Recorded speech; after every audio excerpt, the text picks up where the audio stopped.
Hey everybody, we're back live for our second session of the day. This session is called Lending in the Age of Account Aggregators, and our speaker is Mr. Manish Bhatia, who is the President of Technology, Capabilities and Analytics at Lendingkart.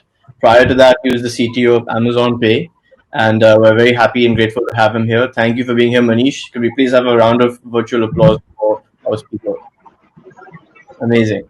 So Manish, thank you again, and over to you. Thank you, Aryaman. It's a pleasure being here. So I wanted to obviously cover lending in the age of account aggregator, and I wanted to start with the basics and then sort of build a plot, right? So and as I move along, I'll also try to make it a little bit of a whiteboarding exercise. I'm trying something new here, where I can mark the PPT up so that I can draw your attention. So let's try that out. Give me 1 second. Let me share my screen.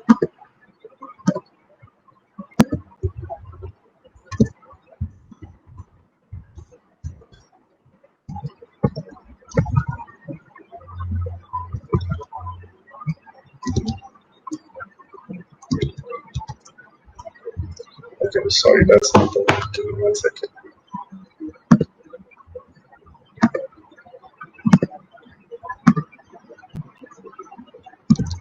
All right, so let's get started. So let's start with what is an aggregator, and if you think about what's an aggregator, I wanted to also talk about what is a marketplace. Now, if you think about what is a marketplace is a centrally located where vendors basically line up. You provide you provide goods over there. Buyers come, and the buyers get a large selection of whatever they want to try and buy, or or view, or whatever that might be. Now, if you look at an aggregator is actually similar to a marketplace, but I think the twist when you talk about an aggregator is it actually works on a network model, and what it does, it goes into a crowded space and organizes it so that it's more convenient for actually people seeing it, viewing it, consuming it, to actually use those services. Now, if I look at this very simple PPT, what it does, it aggregates sources. It has multiple sources. It aggregates data from various different angles and organizes it so that it makes sense for the end user. Now, what are the different aggregators out there? There is a job portal, Naukri, Indeed. What happens basically aggregates a bunch of job resumes of different parties, and then recruiters, companies actually come there. News aggregator, patents, hotels, right? OYO rooms, and various hotel aggregation websites, social aggregation, which is the Facebooks, the Instagrams, video aggregation, obviously, YouTubes, cab, Ola, Uber, ads, almost Google, Amazon, every single big platform you would see actually helps aggregates data and sells a part of what you're doing, if it's browser history or what you browse across, to actually make sure give you relevant material for when it comes to ads. Product aggregation, obviously, Amazon is one of the biggest ones. Flipkart is there, right? What it does is it aggregates thousands and millions of products from various sellers and organizes it in a way which is consumable to the end user. You talk about content, you talk about last mile, last miles are the Swiggies of the world, flights, and sellers. So if you really look at aggregation in itself, all these different types of aggregation, even content aggregation, it takes millions and terabytes and petabytes of data and organizes it in a way which makes it consumer to the end user. Moving forward, uh, there are different types of, in my head, what I've done is I've simplistically tried to bucket different types of aggregators depending on the data they work on. So in my previous slide, I was actually going through all the different types of aggregators, and there are, I can go on and on, right, on the types of aggregators. The pattern that you would see, right, when it comes to aggregation of data, so that they provide services on that, is what you call public, where your articles, the job postings, the news, the product, travel, airlines, and you can go on and on. It takes personal, which is your geo, mobile numbers, browser history, product history, where you go, what you do, right? And there are a bunch of aggregators, but most of the aggregators that I mentioned in my previous slide actually operate in this space over here, where they very interestingly merge the public and personal information to give you very relevant services and products and both. What's been lacking so far is aggregations on what we call private data, financial information. Could be a bank statement, insurance, liability, mutual funds, GST, KYC, health, education, on and on and on. And again, what I've indicated here is most of the aggregators actually work in this space. And there are a few that you will find which actually operate here, but at least the way I look at it, this market is completely open. Now, so with that context, if I had to move into what would it take to be 100% digital lending, that is where Lendingkart and MySpace comes in. The top right basically gives you a view of public, personal, and private data. The India stack is obviously the presence list, which is the Aadhaar there. Which built on top is the paperless, which is the digital signature.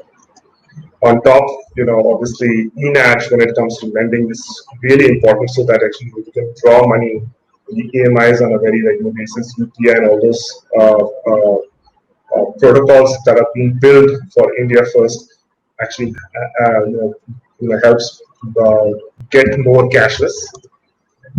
Now, the missing part obviously was the consent, which is the account aggregator.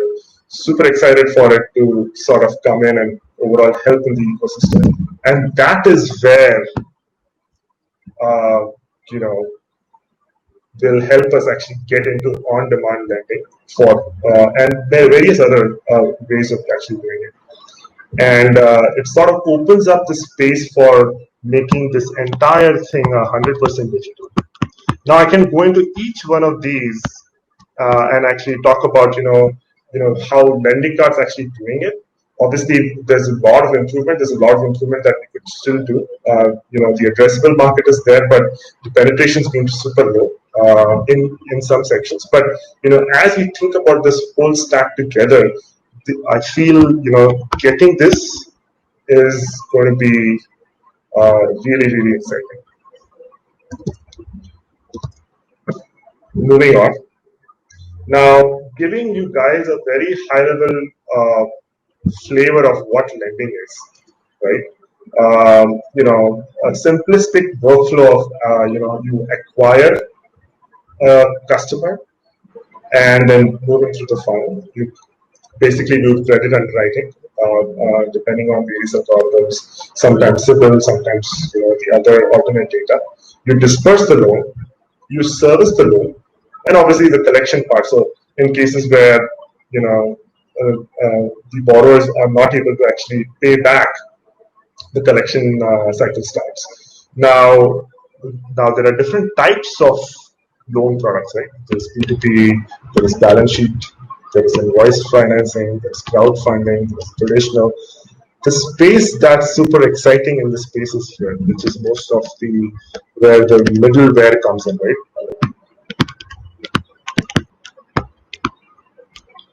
And it's also what you call an aggregator on top of an aggregator. This is the space that at least from a Lendingkart perspective and from an ecosystem perspective, is super exciting with this complete stack now overall thought through.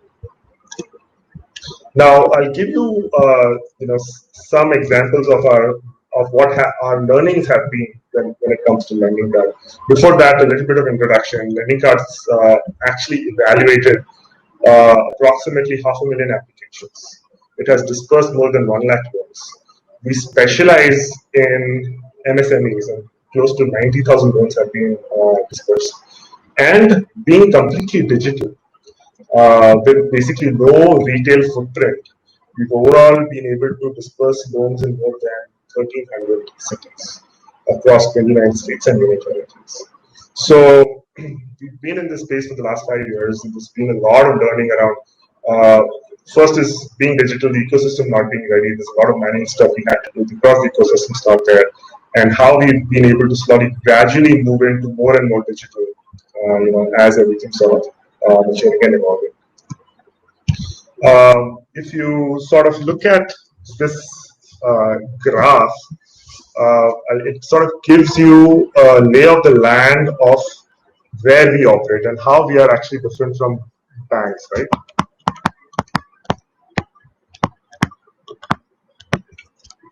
So the space that we operate is, most of our consumers are less than 35 years old. 80% are graduates. Our space is in non-metro, right? Where obviously the credit reach is not that great today for physical banks. Obviously, most operate in this space. And the very interesting part is, if you look at CIBIL is the score, the credit score that a credit bureau CIBIL actually gives you. There are different types of credit bureaus. CIBIL score ranges from 300 to 900. And if you actually look at it, most of the banks and financial institutions operate in this area, right? And Lendingkart actually gives this space where we sort of try to go in for the reach. And obviously, these customers are not that credit savvy.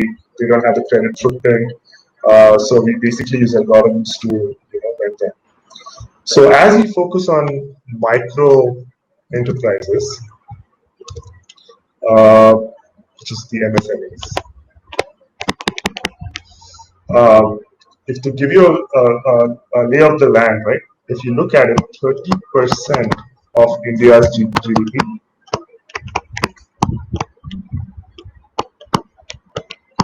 is through MSMEs. It is the second largest employer after agriculture today. And there are various slices and dices, but if you look at our primary focus being MSMEs, micro enterprises, if you look at most of our employers are have employees less than 10. This is less than 1 lakh is 45. 10 lakh of business revenue is 48 to 50%. And the daily average balance is 33% for 100 KLPs. And this is over here.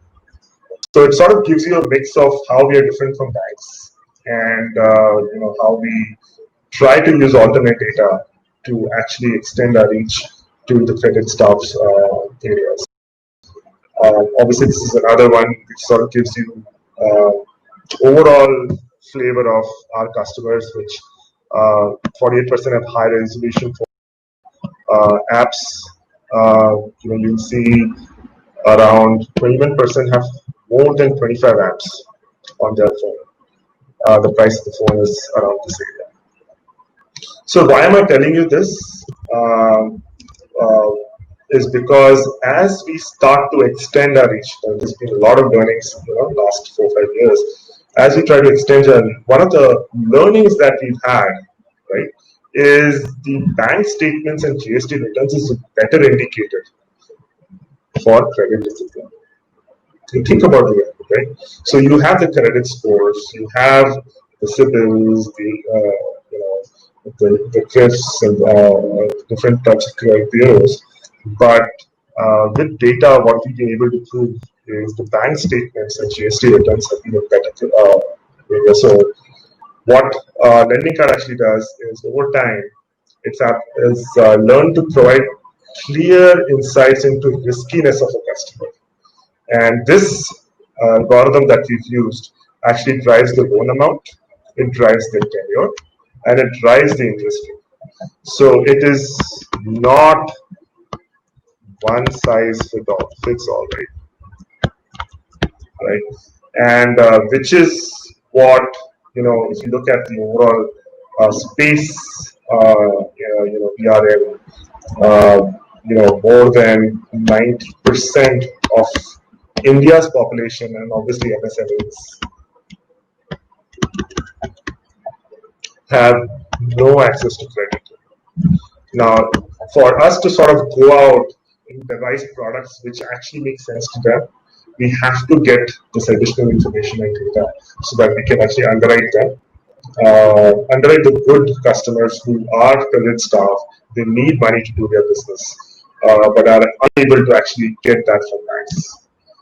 And LK offers risk-based pricing, which is looking at the amount and tenure, each customer it has a unique offer that's given to them versus a standardized bucketed algorithm.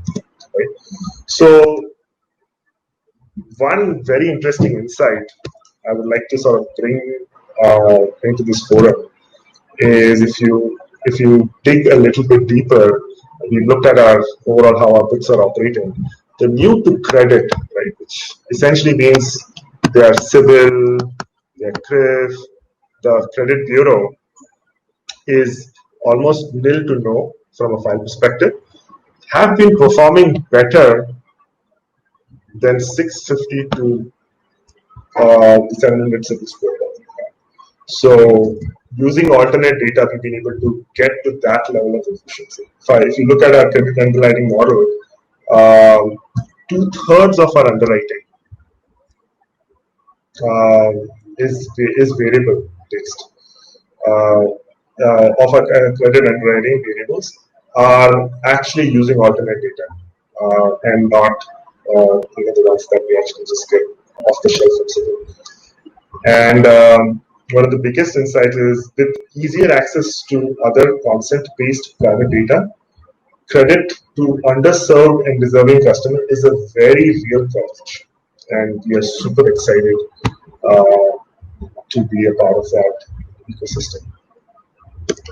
Now, that was about sort of how Lendingkart is and how we think about lending.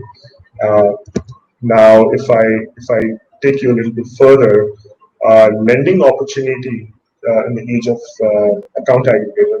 If I look at it, this is the middle layer, which is where most of the magic will happen.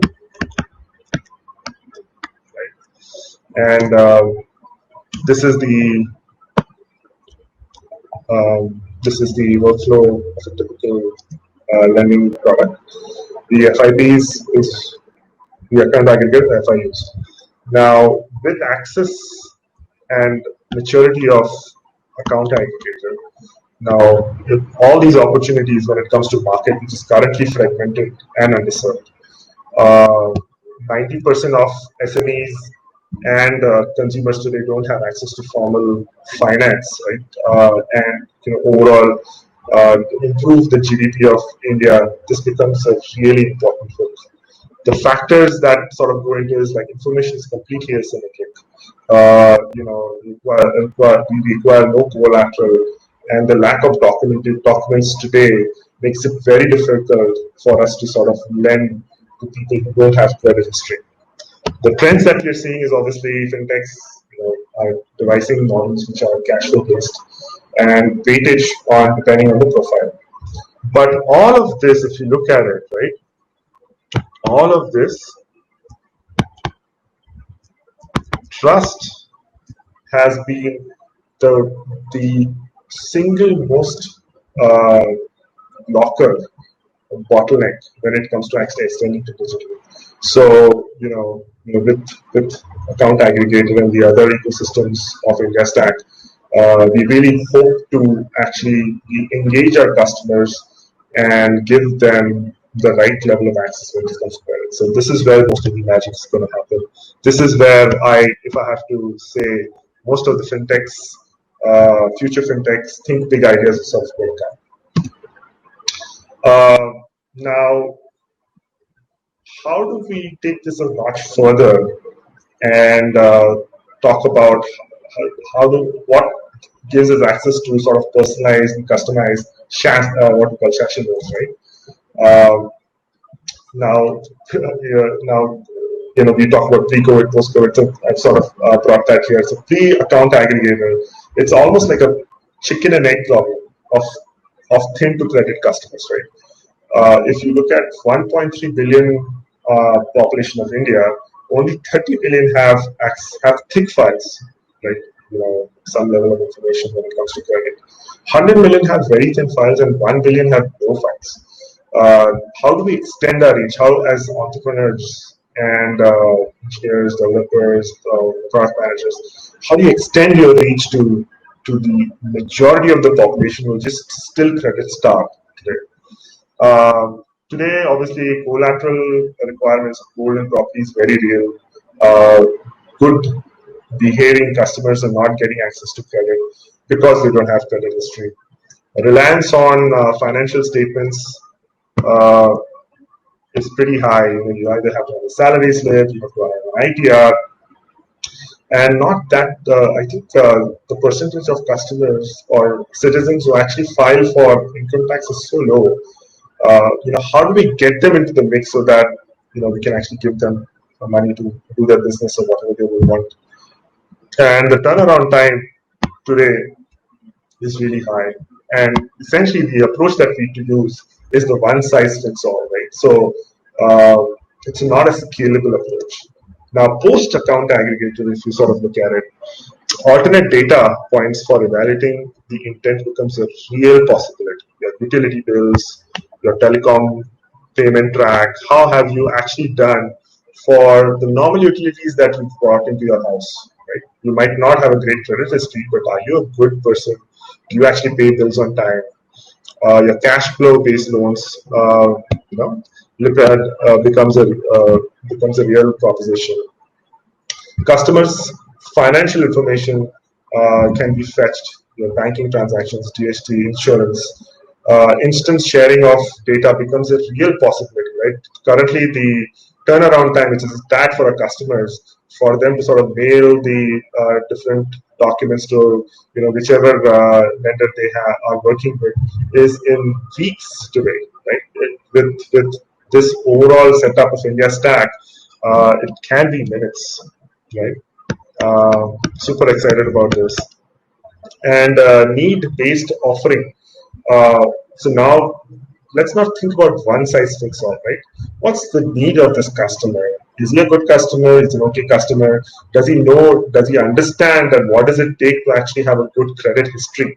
Right? With all that education, you can actually provide flashy loans, short-term loans, segment-wise loans. Is the business a riskier business? You shouldn't sort of.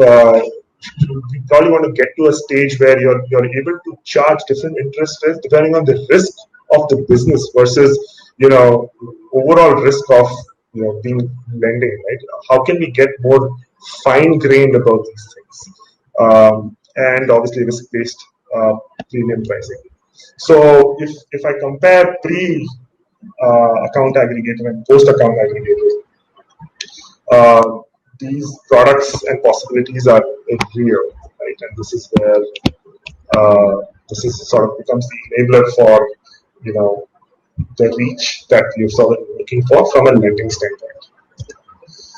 Now, the other thing which is also very real is about early warning systems, right? The early warning systems, what you could actually do is the customer's GST information, the bank information. Now, having access to these things, has the customer had a new sale, has the customer had made a new purchase, his account receivables, his payables, his cash flow, his EMI, statutory payments, bank balances. All of this sort of becomes a part of our early warning system, right? Now, using this, you could actually influence the customer, saying, okay, you've just had a new purchase. Will you still be able to make an EMI, make your monthly EMI? Have you thought through these things?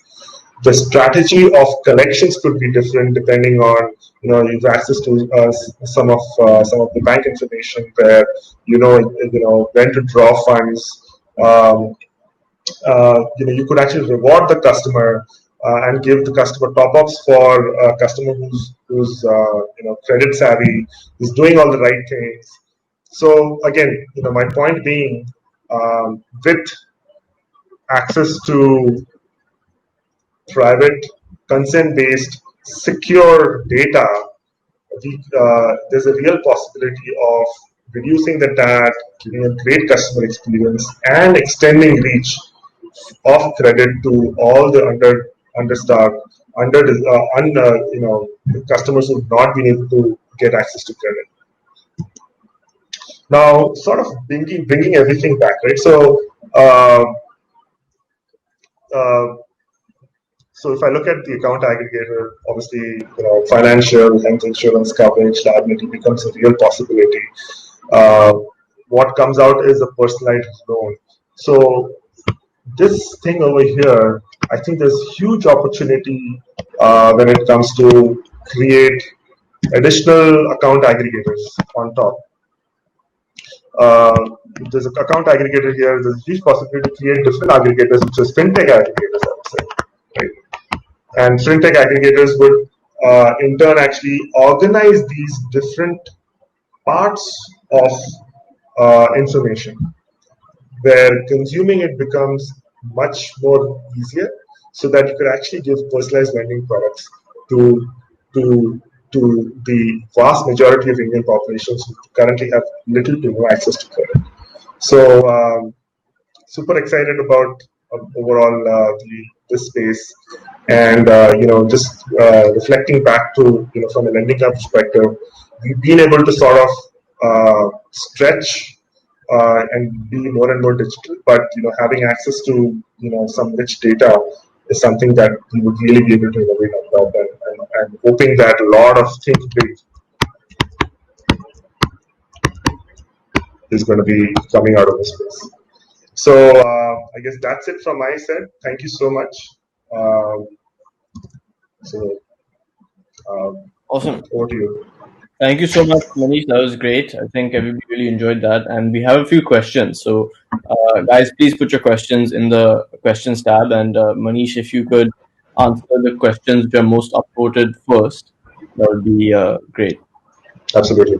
So I'll read the first one. Where does the Lendingkart get the money from to finance the SMEs? So Lendingkart is actually an NBFC in itself. So it basically borrows money, and it's basically borrows money from banks and different institutions, and uses algorithm digital lending on top to increase access. We are also a platform, which is a SaaS-based platform, where different co-lenders can be a part of our funnel and ecosystem, and different co-lenders, different banks actually get access to the customers who are looking for loans, and we help them actually get there. I hope I answered that question. I'll take the second one. Okay. How does Lendingkart take GST and data right now? Scan challans? Yeah, so yes, we also take scan challans, and we are working on a technology to be able to OCR the scanned copies and digitize them as far as possible. There are also APIs that we are actually using from different third parties in case we could actually get in case we can actually get a digital copy of it. So it's either API based, and in cases where the customer is not able to sort of provide that, we ask the customer to give us the GST and data, and we're working on some OCR technology that on top of that, so that we could actually extract that information automatically. How is Lendingkart getting this data right now? Do customers manually upload their bank statement, assets, documents? Um, yes. So currently, customers upload their bank statements in the form of PDFs. We are also integrated with different bank parsers, I would say, like Perfumes and things. Perfumes is a great product right now. We integrate with them, and it basically uses the net banking protocol to for the customers to sort of log into it and then give us access to past information of the bank statements that they have. How does Lendingkart educate customers about their products, especially as MSMEs of tier 2, tier 3 cities? So there are various different ways. We have multiple channels today, what we call channel partners. So you could actually find us on the bank bazaars, paisa bazaars of the world. Customers looking for loans, get directed to us once they land there. There's also what we call DSA channel, where there are these agents who walk the last mile, educate the customers about what we are doing and how we are doing it, and that's one of the things. And I think our biggest channel we're working very hard on that is obviously the organic search. So there are different channels where customers are able to, if you do a Google search or if you land at one of our partner sites, you will be able to find us. We also have what we call strategic partnerships where we give API based uh, in input API based expose. We expose APIs for different partners to consumers at different points. So we are acting as a platform or a SaaS also, and also when customers land, we are able to sort of take them through. Are these? I'm going to go to the next one. Are these loans mostly used as working capital loans? Also, what share is used for line of credit? Yeah. So we basically specialize in working capital loans, and overall, we've gotten really deep. So our slogan is basically inch wide, mile deep. We've gotten very deep into really understanding MSMEs and working capital loans. And we are thinking about extending our line of our products into different types of products. Line of credit being one of those also. But and we do actually disperse some percentage. It's not that much when it comes to line of credit today. So I'd like to do something maybe a little bit different. Thank you, audience, for the questions and for being engaged as ever. But maybe it might be useful to just switch things up. Maybe we can have like a little bit of a conversation with Manish, and I can ask him some questions and just try to moderate a little bit. I think you brought up two very interesting things in your talk that I would like to touch upon, Manish, and get you to maybe speak about. The first is the idea of sachetized products. So what exactly does that mean? We'll get into that. And the second thing is the early warning system. Yeah. So, before we talk about the sachetized product and how those could come to life, could you please tell us more about this early warning system that you spoke about? Does something like that exist today? How do you think it will affect the future of companies like Lendingkart and borrowers? Yeah, yeah. Oh, definitely. I think that's a great question also. So if you look at early warning systems today, what happens is the customer comes in, he goes through the entire cycle. We disperse the loan. Obviously, we run our credit underwriting model, whatever that might be, and the loan is dispersed. After that point, we hope and pray that when every EMI comes, the customer basically pays us. Obviously, there are follow-ups, there are emails, there are education material that we send our customers, but it's more on the customer will pay us. Hmm. And obviously, if the customer, there's a bounce or there's a delinquency, what happens is obviously it goes to the collection cycle. Now, when I talk about early warning system, having access to rich data, may it be insurance, may it be medical, may it be even financial information, right? Can you imagine? If first is when I'm trying to sell a loan to a customer, right? if I have access to the customer's health information, would I reduce the rate for him? If I have access to customers' insurance that he's already insured, should I basically give him a discount on the overall rate? Probably, right?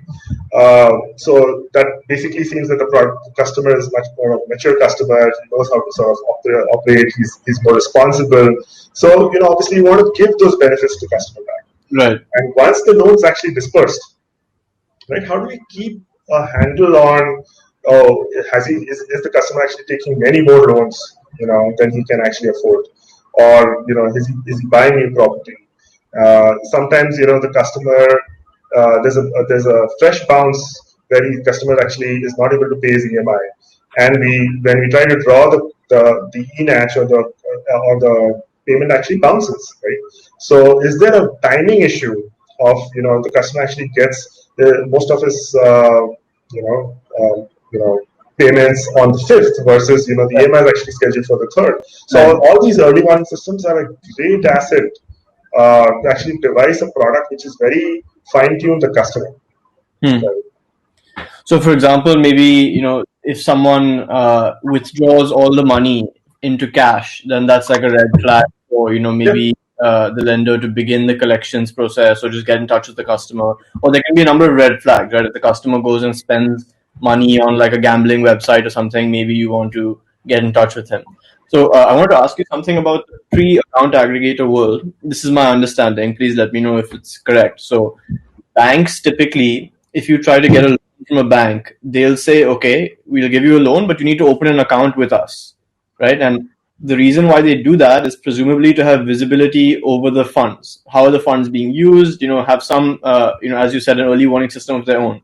Because the only way that you could get access to somebody's bank account data before account aggregators was to make them continually upload documents, which is just painful. Banks would rather have customers open accounts in their own bank.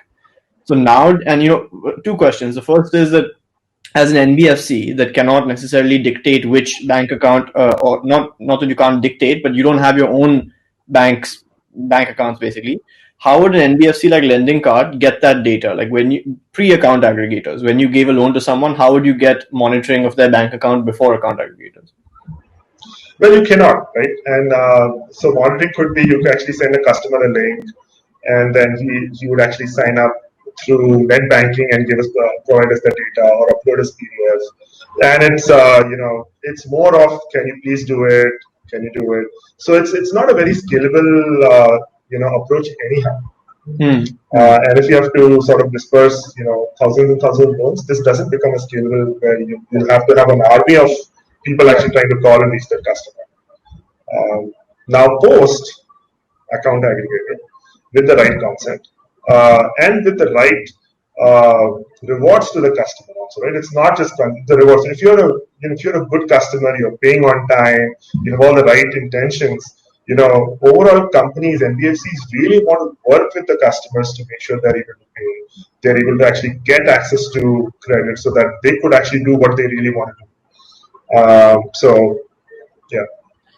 So coming into the sachetized products, I'm not sure if the audience is aware of this, but there's a new piece of infrastructure coming up called the Public Credit Registry, which it might be worth just quickly telling the audience. So the PCR, as it's called, is basically there's a new registry which will contain real-time information about all borrower indebtedness in the economy. So basically today, if you want to find out if somebody has taken a loan, you ask the credit bureaus, and the banks sort of report loans and the NBFCs report loans to the credit bureaus, but sometimes it takes a month or 2 months for that loan to show up in the bureau.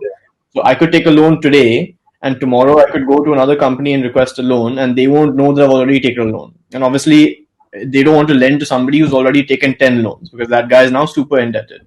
So with the PCR, we'll have a much quicker real-time view into indebtedness so that lenders can make better decisions about who to lend to. And this is one critical piece in allowing for what you mentioned, Manish, which is a real-time, on-demand, sachetized loan thing. Because I might want to take a loan today and pay it back in 2 days. For example, I could be like a vegetable vendor who wants to, just take a loan to buy something, and then I'll trade it, and then I'll retire the loan. But today, no one will give me a loan for 2 days because they don't know, if I've taken multiple such loans. So how do you see that kind of piece evolving of these quick loans which happen on demand, as you say? Maybe the business rules engine is offered out as an API, so the data hits the engine, just underwriting is done instantly, and the money can be dispersed in minutes. Yeah, absolutely. I think the bottleneck today is the whole manual stuff, right? To actually disperse a loan is an expensive proposition. Now, with 100% digitization, if you want a 100 rupee loan, it really doesn't take much. It's a couple of bits in your computer, right? So, it's a very different way of thinking about, really give the customer what he really wants. And with this registry, that the one that you mentioned, it's definitely an early warning system versus most of the credit bureaus information would come 1 to 2 months afterwards. Even when you do a scrub of these credit bureaus on a monthly basis, right? It's a post facto. It is, it's come so much late in your system that you can't even actually act on it because it's already happened. So now you have to react. So it's going to change the game. A really exciting times. Could you talk a little bit about the technology of underwriting? I mean, is it typically how do you make that decision? And is it just like a if else kind of thing? Like if how would you go about building, let's say, an underwriting algorithm? Yeah, it's definitely not if else. There's pretty complex random forest machine learning algorithms that we build over time, right? So we are on version 8, we're going to version 9. And with every learning of how does the different types of bank statements, how do you look at the customer profile, what industry does he belong to, where does he stay, what business is he in, is he a retailer or is he is he a middle person? There's so many factors that go into underwriting, and it will take time because for you to really understand your underwriting, you have to basically see how it performs in the future. Okay, so basically what you do is you underwrite today, and in the future you look at whatever I've done is actually played out. So it takes time to actually get it, and it's a constant tweaking and turning. The problem of underwriting today is the data points that you have and the sources that you have. It's basically a bank statement, your GST, your income tax returns. With more data coming in, I think overall the learning can be exponential. No, I totally agreed. So, if I could ask you one thing which you're most excited about, it doesn't have to be as the president of tech of Lendingkart. It could be, just as an individual looking at this new infrastructure. What excites you about, how lending will change with the account aggregator? Now, so earlier on my slides, I basically showed a bunch of different aggregators, right? Jobs, search, ads. There are different companies like Google, Facebook, Amazon. All are these organized aggregators on top of public data. If you look at their market cap today, is into trillions. Now, if you do a market cap on fintech aggregators, like it could be a new bank which is in Brazil, which is about 10 billion. Now, Chime, Revolt, Tinkoff, Plaid, they're about 5 billion, right? You would hardly reach a 50 billion mark in overall, but they are actually sitting on the most material data of private data. Right? I think as fintechs, we just sort of thought about, how do we make a better bank versus actually seeing how do we use the data to completely flip things around, right? And I think there was one masterclass. He basically had pointed, I forget the gentleman's name. He basically pointed to a dating app looking at financial data. Yes. Right. Right. So I think we'll have to flip our mental model of this rich data being available.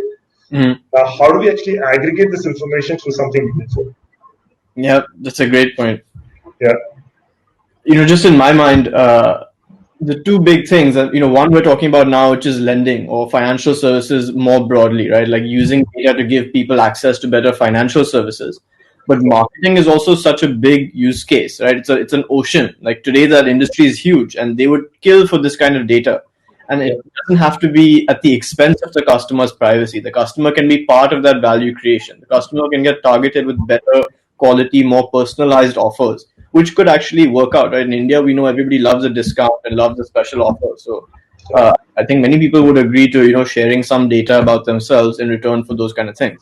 Especially if in the hackathon we can come up with cool ways to do user anonymization, which is one of the tracks that we're working on here. So in that way it would be really great, right? You don't have to reveal your name, but you can just Yeah. reveal verified, let's say, consumption habits, and on the basis of that get offers. So exciting. Yeah, absolutely. Exciting, really exciting. I think the possibilities are limitless, and we have to stop thinking about. So, once this data is available, right, which is private, which is consent based, I think the reach is going to be really interesting of this whole ecosystem. Amazing. Well, we really look forward to building this new infrastructure alongside you. Thank you so much, Manish, and thank you everybody. Could we have a round of applause, please, for our speaker, Manish?